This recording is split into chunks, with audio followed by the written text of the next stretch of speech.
옆 사람에게 인사해 봅시다. 당신은 은혜 받은 사람입니다. 그렇죠?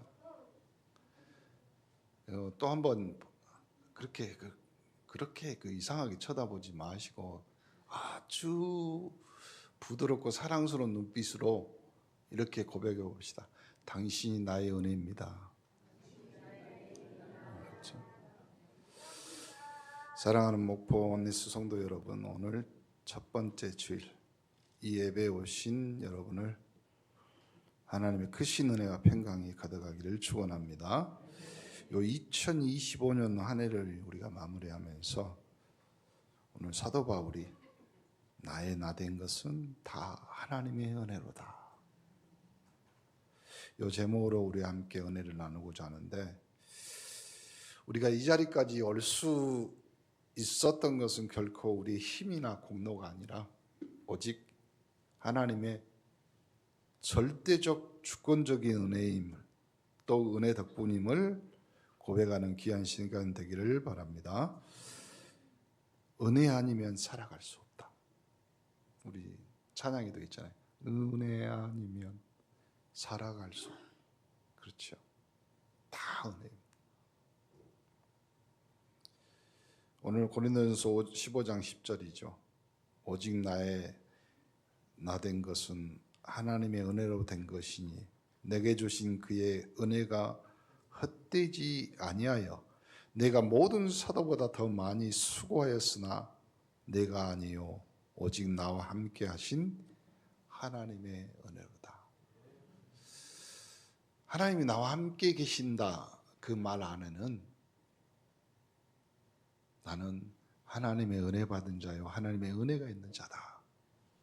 여러분 자신에게 가슴에 손을 얹고 칭찬, 격려, 축복해 주시기 바랍니다. 너는 하나님의 은혜 안에 있는 자다. 은혜 받은. 은혜 아니면 살아갈 수가 없죠. 사랑하는 성도 여러분, 2025년도 이제 저물어 가죠.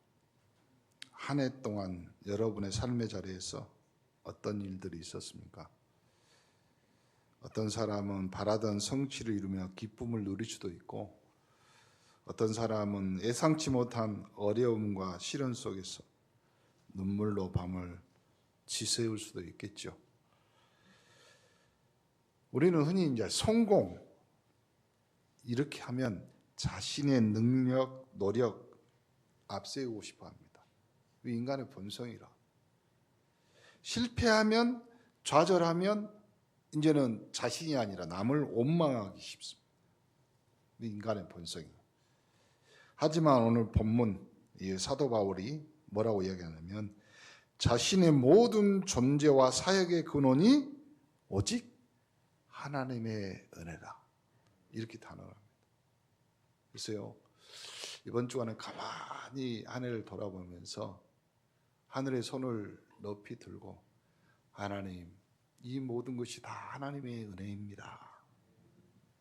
고백할 때 여러분 손끝에 전해지는 하나님의 은혜와 사랑이 넘치기를 간절히 축원합니다. 누구보다 열심히 복음을 전하고 그 수고조차도 나 자신이 아니라 나와 함께 하신 은혜로 가능했습니다. 고백했죠. 그래서 사도 바울 처음 12사도에도 들어가지 못했고 또 복음 전하기 때문에 사도들에게 배척당하기도 했죠. 그러나 누구보다 겸손하게 나의 나 된 것은 다 하나님의 은혜다. 더욱 그럴수록 사도 바울은 자기의 모든 신앙의 고백을 나의 가말리안 문화에서 배웠던 신학적 토대가 아니라 내가 이제까지 살아서 수고하고 애쓴 나의 사역의 증거가 아니라 이 모든 것이 다 하나님의 은혜다. 앞세울 수밖에 없고 또 그걸로 겸손해질 수 있는 우리가 되기를 간절히 축원합니다. 우리가 오늘 이 자리에 살아 숨쉬며 예배드릴 수 있는 것, 우리의 가정이 유지되고 직장에서 일할 수 있는 것, 이 모든 것이 당연한 것이 아니라 하나님의 전적인 은혜임을 인정하는 것부터 우리의 신앙의 고백이 시작되는 거예요. 이런 생각을 해봤어요. 우리는 살면서 나의 신앙, 나의 믿음을 소비하고 사는 것이 아닌가. 나의 신앙, 나의 믿음을 주일날 기름 채우듯이 채워서 한 주간 어려움, 고통, 고난이 있을 때마다 그 믿음으로 소비해가며 그 다음에 그 기름을 떼가면서 살았지 않냐. 그러면 그 은혜를, 그 믿음을 우리에게 주신 분, 나에게 주어서 그 믿음을 소비케 하신 분이 누구냐? 그것이 하나님의 은혜입니다. 시편 103편 1절 2절에 그래서 내 영혼아 여호와를 송축하라. 내 속에 있는 것들아 다 그의 거룩한 이름을 송축하라. 내 영혼아 여호와를 송축하며 그의 모든 은택을 잊지 말지어다. 여러분, 잊으면 안 됩니다. 잊으면 자꾸 나에게 실망이 오고 두려움이 오고 그 은택을 잊어버리면 나에게 불신앙이 다가옵니다. 그래서 기억해야 됩니다. 그리고 그 은혜에 감사하는 여러분 되기를 간절히 축원합니다. 변함없는 하나님의 그 은혜를 인정하고 우리는 구체적으로 우리의 삶 속에서 역사하시는 하나님의 주관적인 은혜를 어떻게 인정하고 고백할 수 있는지 오늘 세 가지 측면을 살펴보겠습니다. 첫 번째, 우리 자신에게 또 옆 사람에게 고백하듯이 같이 해봅시다. 시작. 우리의 존재 자체가 은혜입니다. 그렇죠? 여러분 거울 보면 나의 존재가 보이잖아요. 아, 이렇게 생겼구나. 하나님의 은혜구나. 이렇게 거울 보면서 생각해야 되는데, 아이씨, 오늘은 화장이 덜 먹었네. 눈썹이 잘못 붙여졌고. 나도 오늘 아침에 거울 보면서 요 눈썹을 빗을 대가지고 바리깡으로 샥 밀면 이쁘겠다 이런 생각도 해봤거든요.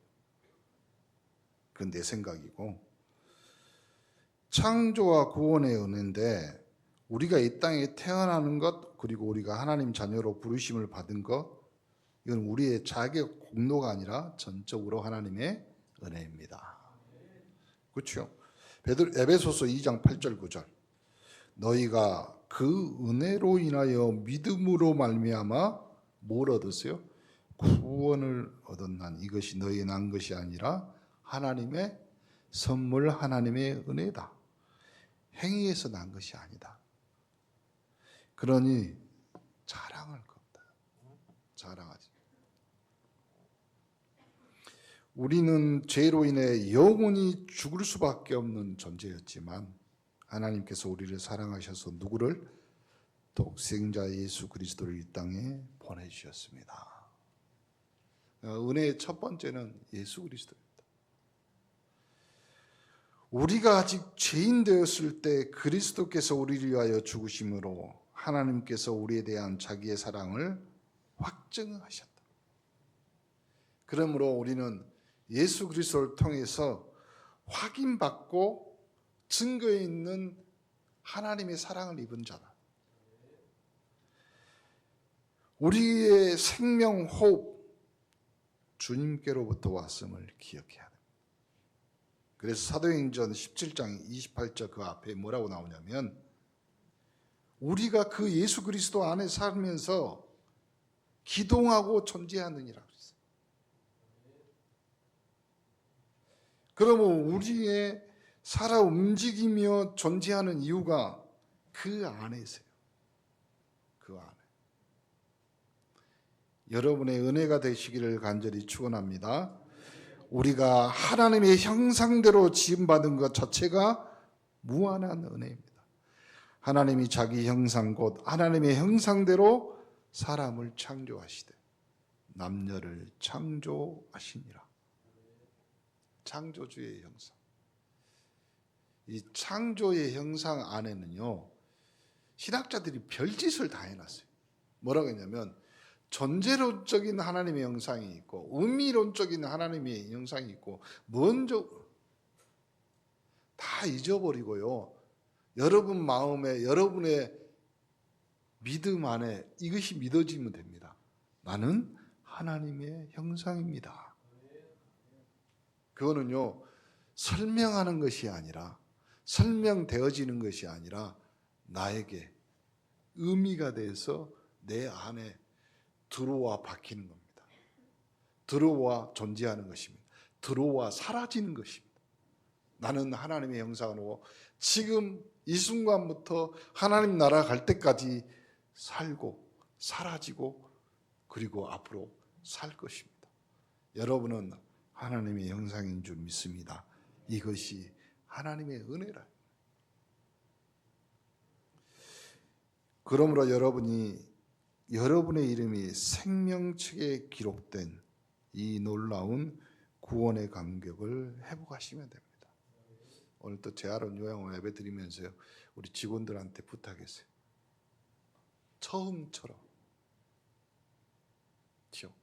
제가 이제 운영위원이라 이렇게 오면 신입 직원들 이제 면접하거든요. 그러면 그 면접 있잖아요. 이력 뭐 내잖아요. 자기 소개서 읽어보면요, 구구절절 처음처럼 첫사랑 다 잊어버리면 안 돼요. 우리 그걸 그 처음 사랑을 그 첫사랑을 잊어버리면 내가 예수 믿고 구원받아 그 구원의 감격으로 넘쳤던 그 은혜를 잊어버리면 뭐만 남으냐? 불신앙. 그래서요, 하나님 존재 자체를 아예 부인하게 돼버려요. 이것이 바로 우리가 교만을 내려놓아야 할 첫 번째 이유. 우리 두 번째, 시작. 우리의 삶의 모든 순간이 은혜입니다. 뭐 노래 가요 있잖아요. 모든 순간 행복했었다. 천상병 시인이 귀천이라는 시에서 그렇게 했잖아요. 뭐라고 썼어요? 이 아름다운 소풍 끝나는 날 가서, 그렇죠? 우리는 하나님의 형상 은혜 받은 자로 하나님 앞에 가서 내가 살고 하나님 앞에 오기까지 얼마나 힘들었는지 아요. 참 그래서요, 야곱이 바로 왕 앞에 갔을 때 이렇게 말하잖아요. 내 인생이 험악했다. 이제는 그 차원, 그 수준 넘어서서 여러분 성숙한 그리스도인으로 내 삶 자체가 모든 순간이 은혜요, 아름답고 행복했습니다. 그 행복의 존재와 행복의 조건과 행복의 이유들이 바로 옆에 계신 여러분들이. 손 한번 잡아주세요. 당신이 나의 행복입니다.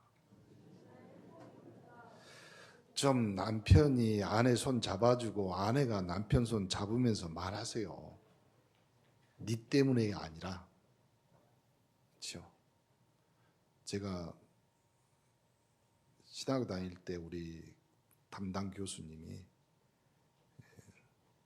결혼하고 나서 이제 첫 애 낳을 때, 그때도 독일에서 이제 그분이 공부하셨는데 그쪽은 이제 애 낳을 때 남편이 옆에 있잖아요.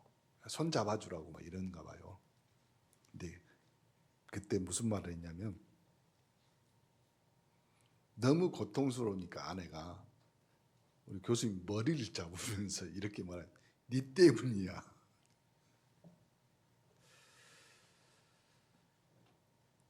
그 네 때문이야, 그 말이 어디 나오냐면 창세기 3장에 나옵니다. 그렇죠? 뱀 때문에, 저 여자 때문에. 그걸 우리는 어쩔 수 없는 존재라고 인정하면서요, 그 때문에를 바꾸면 돼요. 네 때문에, 당신 때문에 행복했습니다. 첫 번째, 하나님 때문에, 예수 그리스도 때문에 나는 행복한 사람입니다. 그러면 돼요. 그렇죠? 자식 보고 남편 볼 때마다 입에서 욕 나올라 할 때 당신 때문에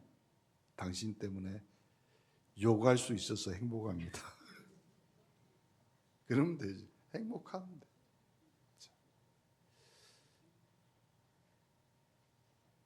한 해 동안 경험한 크고 작은 사건들 속에서 하나님은 단 한 번도 우리를 떠나시지 않으시고 선한 길로 인도하셨습니다.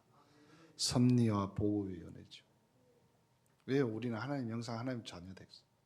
그러니 하나님의 섭리가 우리 안에 있고 하나님의 보호가 우리 안에 있습니다.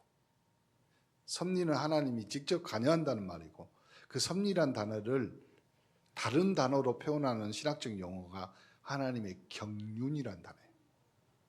경륜. 한자로는 경영할 경자에 낚싯바늘 윤자를 써요. 그러니까 하나님의 우리의 삶을 낚싯바늘로 꿰가지고 끌고 가신다. 절대로 안 놓죠. 여러분, 낚싯바늘에 걸린 고기는요, 몸부림칠수록 더 깊이 박혀요. 그리고 낚시는 미늘이 있어가지고요, 이렇게 안 빠져요. 그러므로 로마서 8장 28절에 우리가 알거니와 하나님을 사랑하는 자 곧 그의 뜻대로 부르심을 입는 자들에게 모든 것이 합력하여 선을 이루느니라. 여러분의 이 믿음이 있기를 바랍니다.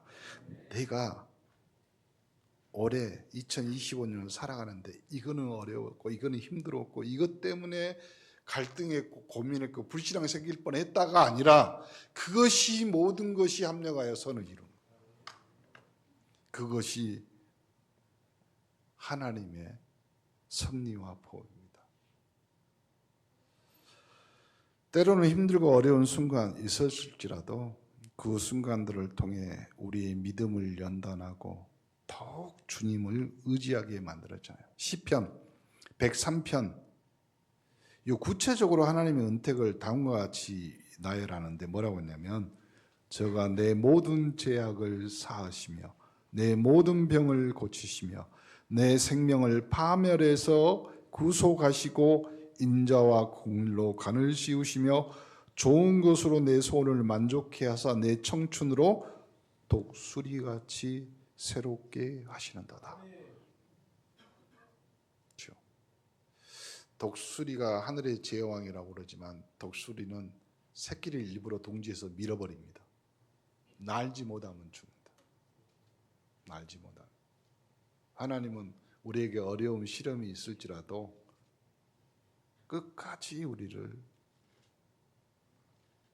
주의 품 안에, 주의 날개 안에 보호하신 줄 믿습니다. 우리의 연약한 부족함 속에도 하나님께서는 신실하게 필요한 것을 채우시고 보호하셨습니다. 빌립보 4장 19절에도 나의 하나님인 그리스도 예수 안에서 영광 가운데 그 풍성한 대로 너희 모든 쓸 것을 채우시리라. 여러분 뒤돌아보세요. 하나님이 여러분에게 안 채워준 것이 있는가? 아직도 섭섭하십니까? 하나님이 이렇게 말했는데, 하나님이 이걸 구했는데, 여러분, 하나님은 일일이 다 여러분의 필요를 채우신 줄 믿습니다. 광야 같은 인생길에 만나 매출하기를 먹이시며 인도하셨고, 주님은 오늘 또 우리를 먹이시고 입히시며 공중의 새를 보라, 심지도 않고 거두지도 않고 창고에 모아들이지도 아니하되 너희 하늘 아버지께서 기르시나니 너희는 이것들보다 귀하지 않냐. 마태복음 6장 26절. 우리는 공중 나는 새, 그리고 들에 핀 백합화, 모든 것보다 귀한 하나님의 형상인 줄 믿습니다. 이 모든 것이 우리가 좌절을 내려놓아야 될 이유요. 그래서 우리는 이유 있는 인생이 된 겁니다. 세 번째 읽어봅시다. 시작. 우리의 사역과 능력이 은혜입니다. 우리가 일할 수 있고 우리가 가진 힘이 하나님의 능력이라, 하나님의 은혜라. 교회 안에 맡겨진 직분 사역들, 그리고 우리가 직장, 가정 감당하는 모든 역할들 역시 하나님이 우리에게 주신 은혜의 선물들입니다.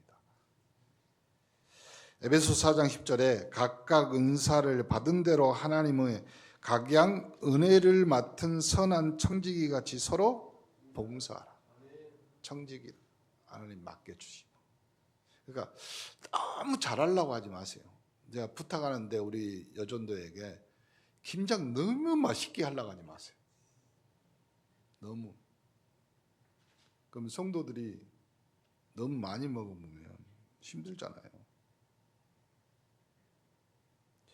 우리가 말씀을 가르치든 찬양으로 섬기든 주방에서 봉사하든 각자의 자리에 쓰임 받는 것은 우리의 능력이 아니라 주님의 은혜. 그렇죠. 그래서 사도 바울이 나의 나된 것은 다 하나님의 은혜다.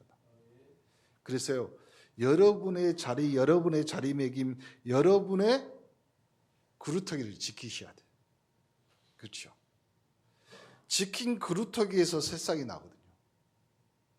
그러니까 여러분이 맨날 앉은 자리들이 있거든요. 의자를 새로 바꿨는데도 앉은 자리만 앉아. 새로 바꿨는데도. 저는 믿습니다. 그 의자에서 싹이 날 줄 믿습니다. 그러므로 빌립보 4장 13절에 우리가 봉사할 수 있는 힘, 건강도 하나님께서 오는데 나에게 능력 주시는 자 안에서 내가 모든 것을 할 수 있느니라. 그렇죠? 우리 능력의 한계는 능력 주시는 자 안에서. 그러면 그 능력으로 뭘 할까? 우리는 이 고백을 통해 경쟁, 시기심 버리고 서로의 다름을 인정하고 감사함으로 동역하는데, 왜 그러냐면 너희는 그리스도의 몸이요 지체의 각 부분이다. 그렇죠? 그 능력 가지고 우리가 그리스도의 몸을 세우는 교회의 각 지체의 부품들입니다. 그러니까 무슨 말이냐면 그리스도의 몸, 하나님의 자녀로 우리는 완전히 소속되어 있다. 여러분의 아이덴티티가, 영적 아이덴티티가 완전히 확실히 재정립됐다. 결론, 그래서 은혜를 기억하고 미래의 소망으로 나가는 여러분 되기를 간절히 축원합니다. 사랑하는 목포 온네스 성도 여러분, 오늘의 말씀을 통해 2025년 한 해가 은혜의 해였음을 다시 한번 고백되기를 바랍니다. 우리가 교만할 이유도 없고 좌절할 이유도 없습니다. 우리의 모든 것은 하나님의 은혜다. 이제 우리는 과거의 은혜를 기억하는 데서 멈추지 않고 그 은혜를 바탕으로 다가오는 미래의 소망을 바라보면서 나가야 됩니다. 첫 번째, 받은 은혜를 다음 세대에 전수합시다. 시편 103편 17절에 여호와의 인자심이 영원부터 영원까지 그를 경외하는 자에게 미치고 그의 의가 자손의 자손에게 미치리. 무슨 말이냐면 우리가 경험한 하나님의 신실함, 은혜를 우리 자녀들과 다음 세대에 부지런히 가르쳐야 됩니다. 그래서 다음 세대 하면 또 우리 후대들만 생각하는데 말고요. 우리가 올해만 사는 것이 아니라 내년도 있잖아요. 그 내년에게도 우리의 은혜를 잊지 않도록 전수해야 하고 전달해야 돼요. 이번 달만 아니라 다음 1월 달에도. 자, 두 번째, 그래서요, 우리의 삶이 간증이 되어 후대들이 하나님이 살아계신 신실함, 그것만 알면 되잖아요. 우리 후대들이. 아, 우리 엄마, 우리 아빠, 우리 장로님들, 우리 중직자들이 하나님이 살아계시고 신실하신 것을 그 삶을 통해서 우리에게 보여줬고 간증했구나. 그걸만 깨달으면 되죠. 소망 가운데 거하시며 믿음으로 전진합시다. 시편 63편 3절에 주의 인자심이 생명보다 나음으로 내 입술이 주를 찬양할 것이다. 우리를 이끌어 주신 분이 전능하신 하나님이시라면 다가오는 2026년도 그분은 동일하게 우리와 함께 하실 것입니다. 어떤 상황 속에서도 흔들리지 않는 소망을 품고 믿음으로 담대하게 한 걸음씩 내딛는 여러분 되기를 바랍니다. 우리의 미래는 하나님의 손에 달려 있습니다. 바라기는 2025년 마지막 주일까지 우리는 끊임없이 하나님의 은혜에 감사하고 기억하고 2026년 새해에는 더욱 깊어진 믿음의 성숙으로 소망으로 주님과 동행하는 복된 우리 목본네스 모든 성도님들이 되시기를 주님의 이름으로 축원합니다. 기도하시겠습니다. 은혜와 사랑이 풍성하신 하나님 아버지, 오늘 첫 번째 주일 예배를 통해 지난 한 해의 모든 것이 다 하나님의 은혜였음을 고백하게 하시니 감사합니다.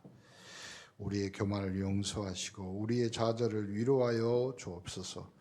오늘 사도 바울의 고백처럼 평생토록 주님의 은혜만을 자랑하며 살게 하시고 그 은혜를 소망 삼아 미래로 힘차게 전진할 수 있도록 축복하여 주옵소서. 예수 그리스도 이름으로 기도합니다. 아멘. 370장 찬양합시다.